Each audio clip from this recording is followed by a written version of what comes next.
Alléluia. Alléluia.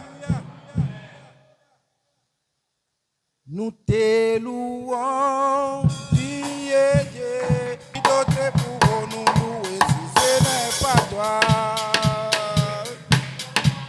Dieu, Dieu. Qui d'autre pour nous louer si ce n'est pas toi? Nous t'acclamons, Dieu, Dieu. Qui d'autre pour nous acclamer si ce n'est pas toi? Oh, Dieu, Dieu. Qui d'autre pour nous louer si ce n'est pas toi? Alléluia. Amen, amen. Nous devons louer le seul Dieu qui mérite la louange et l'adoration. Il n'y a que lui seul et il est jaloux. Il est jaloux. Merci, nous allons prier. Père, nous sommes là pour t'écouter. Parle-nous, Seigneur, de ta part et laisse à ce que nos cœurs soient disposés à t'écouter. Nous savons que, Seigneur, tu veux parler à quelqu'un ce matin. Laisse à ce que cette grâce s'accomplisse pour ma vie. Au nom de Jésus-Christ de Nazareth, nous avons prié. Amen. Nous pouvons nous mettre. Un enfant de Dieu, quand il est sauvé, il a de la joie. Un enfant de Dieu, quand il est sauvé, il a de l'assurance. Un enfant de Dieu, quand il est sauvé, il a la paix. En toutes circonstances, il a la paix. Parce qu'il sait en qui il a cru. Il sait qui est son sauveur. Nous allons parler ce matin un peu de l'histoire de Paul.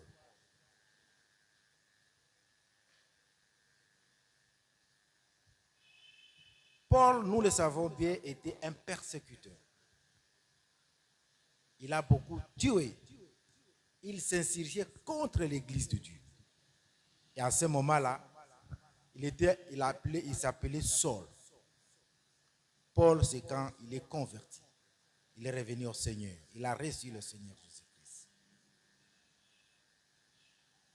Sa situation a changé quand il s'est croisé avec Jésus sur le chemin de Damas, où il allait persécuter encore les enfants de Dieu.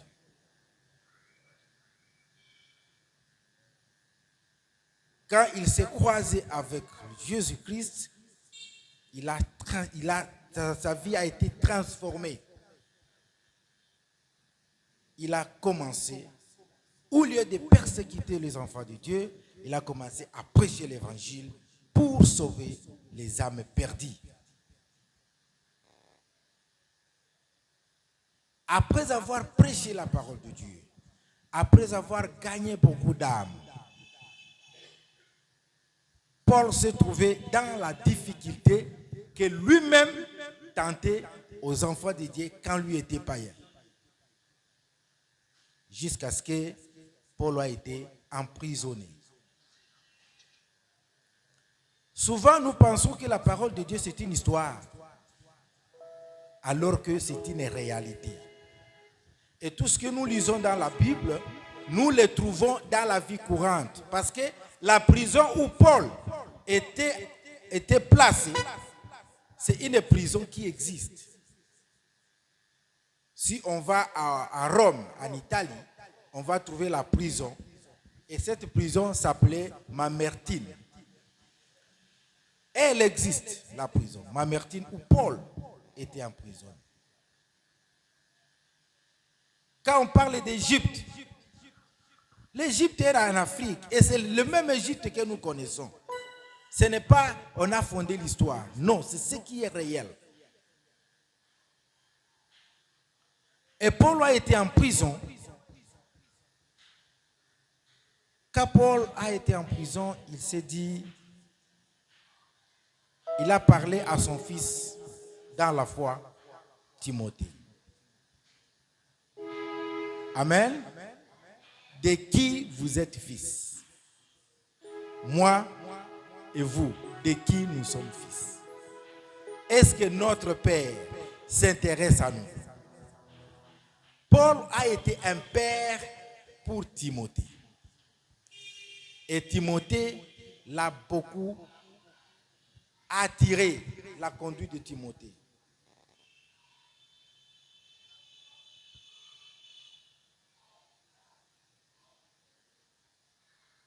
Il dit, je rends grâce à Dieu que mes ancêtres ont servi et que je sers avec une conscience pure de ce que nuit et jour, je me souviens continuellement de toi dans mes prières.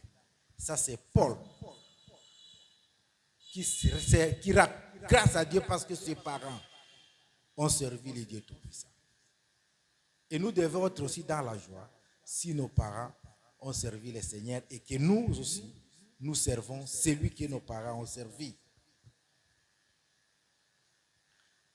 Car ce n'est pas un esprit de timidité que Dieu nous a donné, mais un esprit de force, d'amour et de sagesse. Tout ça, ce sont des témoignages de Paul et il s'adresse à son fils Timothée. N'aie donc pas honte des témoignages à rendre à notre Seigneur. Ni de moi, son prisonnier, mais souffre avec moi pour l'évangile. Alléluia. Paul recommande à Timothée de souffrir avec lui et de ne pas avoir peur ni honte parce qu'il y a celui qui a le dernier mot. Et ils savent qui est-ce qu'ils servent. Même dans la prison, Paul témoigne toujours le Seigneur. Et c'est à cause de cela que je souffre ces choses. Mais je n'en ai pas honte, car je sais en qui j'ai cru. Alléluia. Quand tu sais en qui tu as cru, tu n'as pas honte de rendre gloire à Dieu, d'évangéliser et de parler de notre Seigneur. Paul dit, je n'ai pas honte parce que je sais celui en qui j'ai cru.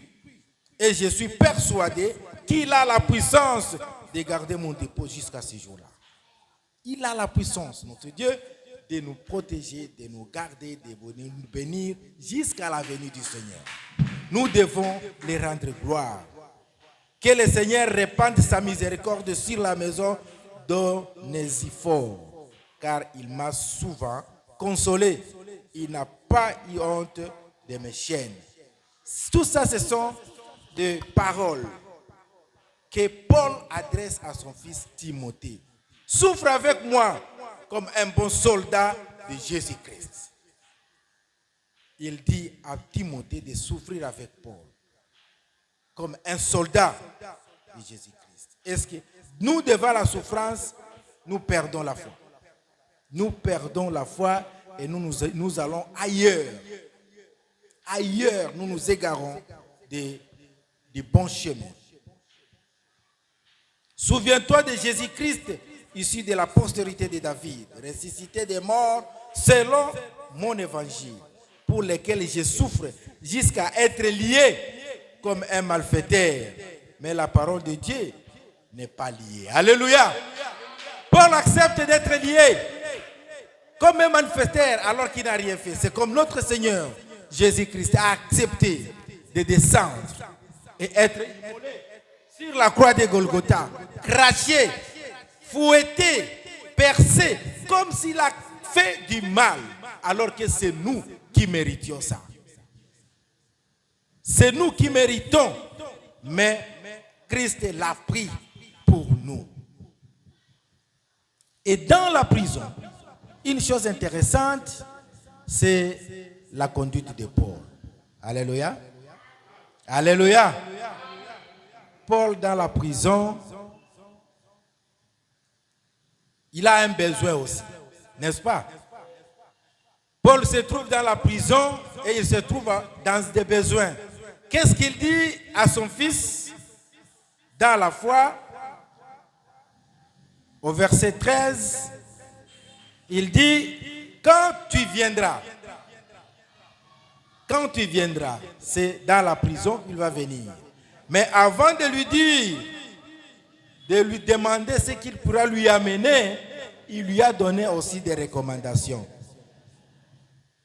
Il y a des gens qui ne se sont pas comportés très bien. Et il lui dit, moi j'ai combattu le bon combat. J'ai achevé ma course et j'ai gardé la foi. Alléluia. Est-ce que tu as gardé la foi? Est-ce que tu combats les bons combats? Est-ce que tu as gagné pour que tu espères que le trône de la gloire t'attend? Nous ne sommes pas là. Seulement aujourd'hui, nous voulons savoir quels sont les besoins de Paul. En tant que prisonnier, qu'est-ce qu'il a eu comme besoin et qu'il a demandé à son fils? Il lui dit, attention, Damas m'a abandonné par l'amour pour les siècles présents. Damas a abandonné Paul, il a fui à cause du plaisir de ce monde. Et il est parti pour Thessalonique. Crescent est allé en Galatie, Tite en Dalmatie. Luc, seul est avec moi. Prends Marc et amène-les avec toi, car il m'est utile pour le ministère. Même dans la prison, Paul ne fait que penser au ministère de Dieu. Même dans la prison, Paul ne fait que penser comment il va servir son Dieu. Alors que nous, dans la prison, ce sont des pleurs, ce sont des lamentations, ce sont des critiques, ce sont des injures. On passe à celui-là ou celui-ci qui m'aurait fait ça. Mais Paul, il savait même ceux qui l'ont arrêté, ceux qui l'ont mis en prison. Tout cela ne disait rien à Paul. Paul s'est mis seulement à chercher, à évangéliser, à entretenir ses enfants dans le Seigneur. Et qu'est-ce qu'il a demandé à Timothée de lui amener? Quand tu viendras, apporte les manteaux. Alléluia. Nous savons ce que c'est les manteaux. Il était côte, amène-moi ma veste, mon par-dessus. Quand tu viendras, apporte le manteau que j'ai laissé à Troas, chez Carpis, et les livres, surtout les parchemins. Tu m'amènes seulement ces trois choses. Alors que nous, quand nous sommes en prison, tu vas demander les foufous, tu vas demander à manger parce que tu n'as pas à manger. Tu vas demander l'argent pour essayer de corrompre les gens de la prison, ceci, cela. Peut-être tu vas demander la recommandation qu'on te garde bien des documents parcellaires. Et patati patata. Mais Paul n'a pas pensé à tout ça. Paul a pensé à son manteau,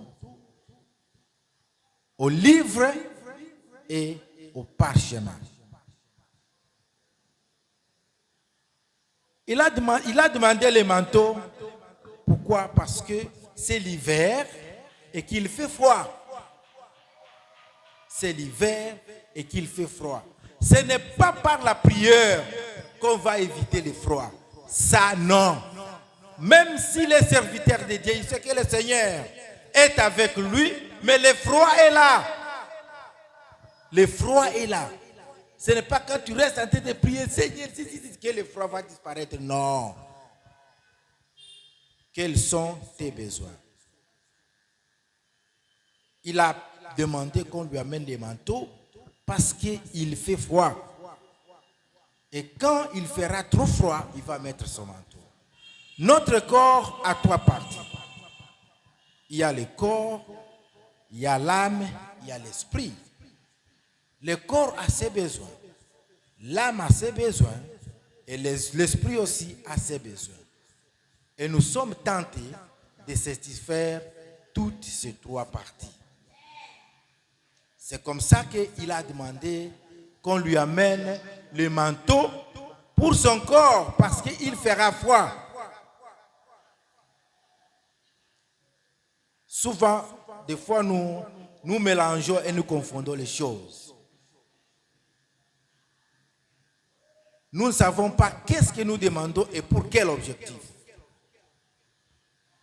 Et quand on demande, on doit réellement saisir quel est le réel problème et quelle est la vraie solution pour ce problème. Paul a senti que dans la prison, et comme c'est l'hiver, il fait froid. Et comme il fait froid, il a besoin de manteaux pour se couvrir. C'est comme ça qu'il a dit à Timothée, Timothée, amène-moi mon manteau. Jésus lui-même,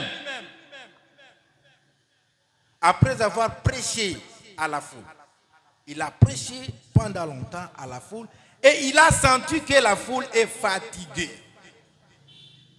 Quand il a senti que la foule est fatiguée, c'est ça un problème. Mais à ce problème, il faut avoir une solution. Quel est le besoin pour satisfaire cette foule qui est déjà fatiguée? Jésus a demandé, ces gens ici ont faim et ces gens doivent manger. Qu'est-ce que vous avez? Alléluia. Et ils ont montré les poissons et le pain. Seigneur a béni ce poisson et le pain et les gens ont mangé. Ils étaient fortifiés. Amen, amen. Quel est votre besoin? Le Seigneur dans la barque, après avoir travaillé, il était fatigué aussi. Quand tu es fatigué, c'est un problème. Et quelle est la solution? La solution pour lui était de descendre en bas pour aller se reposer. Le sommeil, c'est une solution aussi à un problème qui est la fatigue. Quand vous êtes fatigué, dormez. Le Seigneur n'a pas dit qu'il faut commencer à prier, à implorer le Saint-Esprit, à implorer la grâce de Dieu pour éviter la fatigue. Non. Comme il était fatigué, la solution, c'est aller dormir. Et comme ils avaient faim, il n'a pas dit, vous devez prier, invoquer le Saint-Esprit, prier. Non. Prier, oui. Mais prier ne va pas terminer la faim. Non. Et nous ne devons pas aussi venir à l'église, commencer à prier alors que nous avons faim. Croyez que nous serons rassasiés. Non. Il y a un temps pour prier. Il y a un temps pour chercher quoi mettre dans la dent, sous la dent. Et c'est quand vous cherchez dans la prière que le Seigneur exauce. Même les braises, vous pouvez les mettre devant la porte, vous vendez, le Seigneur va bénir vos braises et vous allez évoluer. Mais ne pas croiser les bras et commencer à prier. Le temps de la manne tombée est déjà révolu. Ne nous trompons pas, les chrétiens. Paul a demandé son manteau et il a demandé encore qu'on lui amène le livre parce que c'est une grande distraction pour lui dans la prison d'être toujours en présence de Dieu. Il va lire la parole de Dieu. Et la Bible nous dit surtout, c'est la parole de la Bible. Au verset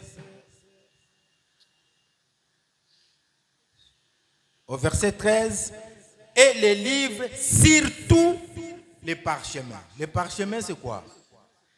Les parchemins, c'est à l'époque, c'était la peau de mouton blanche qu'on utilisait pour écrire. Alors, à notre époque, nous allons dire les papiers ou bien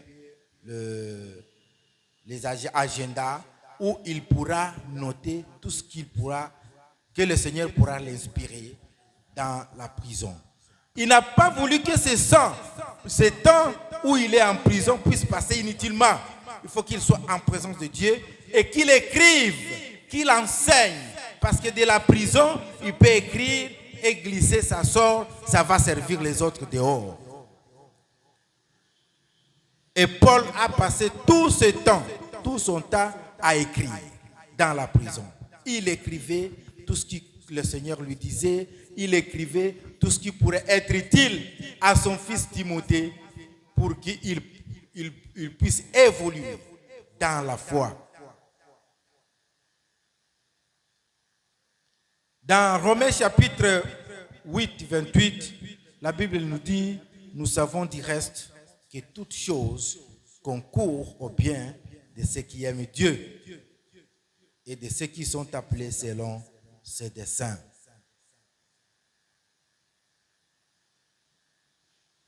Toutes choses vont concourir à tes biens si tu aimes Dieu. Si tu aimes Dieu, toutes choses vont concourir à tes biens. Même si tu es en prison, tu seras toujours dans la joie. Amen, amen.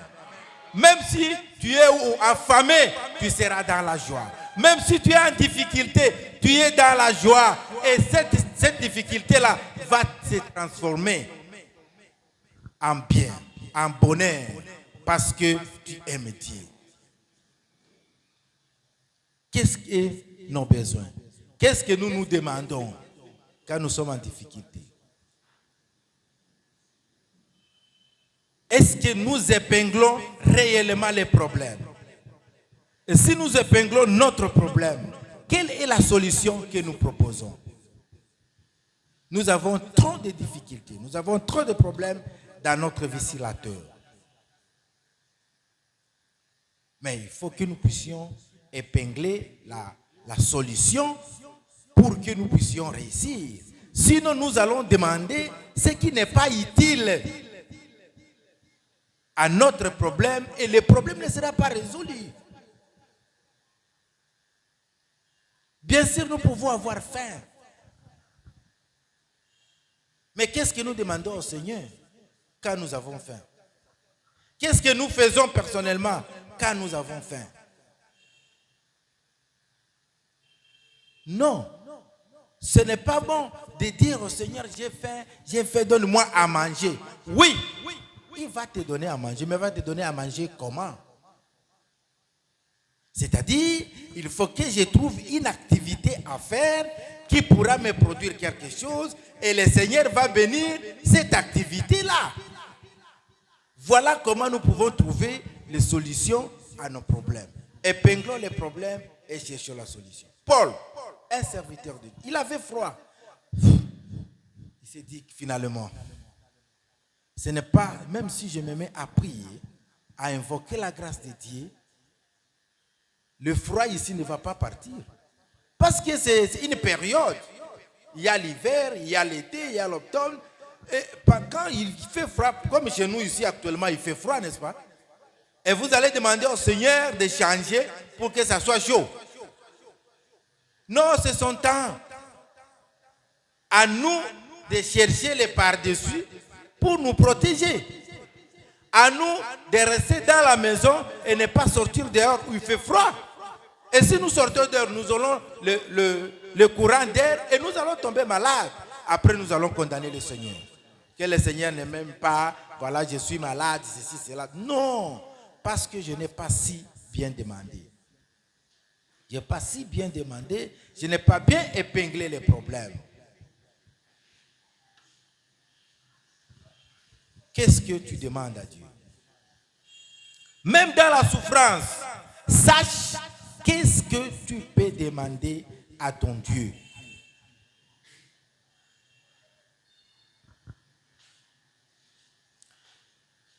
Souvent, nous pensons que les moments difficiles sont toujours pour nous des moments hostiles. Alors que nous pouvons utiliser ce moment difficile autrement et nous être utiles. Paul n'avait pas considéré, à cause de son approvisionnement, que la vie devrait s'arrêter là. Non.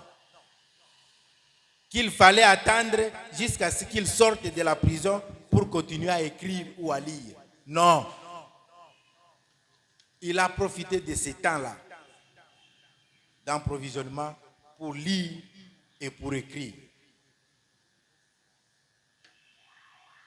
Paul a voulu plutôt mettre profit de ces temps difficiles pour en bénéficier lui-même. Il a bénéficié lui-même de la parole de Dieu parce qu'il a utilisé son temps, ce temps-là, pour lire.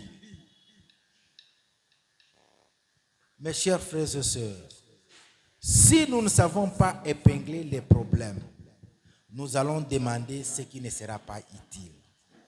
Et si nous sommes avec le Seigneur, si nous aimons Dieu, toutes choses vont concourir à nos biens.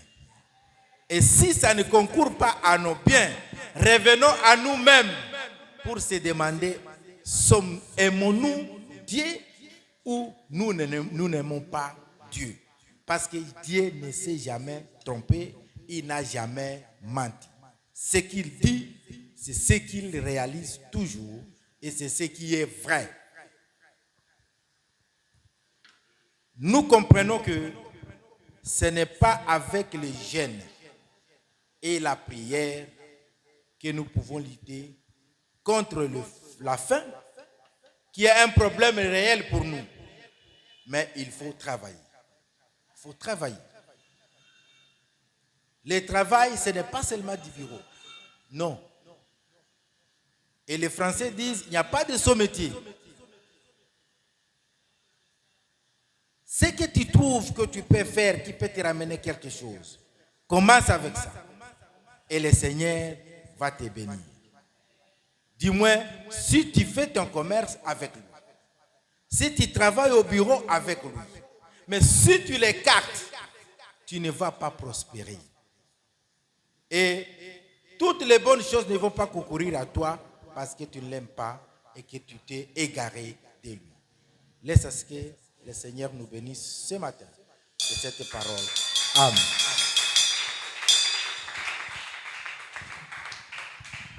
Amen, amen.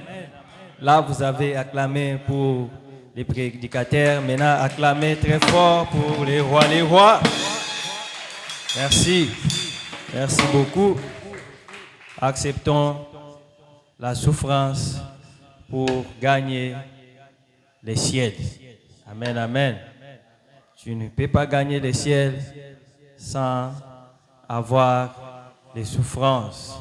Car notre Seigneur Jésus-Christ a été souffert et il a accepté de souffrir pour être élevé au-dessous de tous les noms. Alors nous aussi, si nous acceptons de souffrir, nous allons avoir la gloire et la bonheur de Dieu. Amen, amen. Nous invitons les révérends recteurs à prier pour cette parole.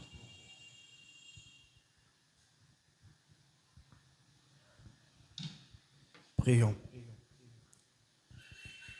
Tendre Père, éternel de notre Dieu, nous te disons merci pour cette belle parole, cette belle sagesse que tu nous donnes ce matin. Seigneur, dans ta parole, tu dis que c'est toi qui as planté Apollos. Ce matin, tu as planté ton serviteur pour nous nourrir, pour nous parler de ta part. Et lorsque cette parole soit aggravée dans nos cœurs, et que le Saint-Esprit de Dieu puisse croître cette parole en nous et qu'il nous amène à la perfection,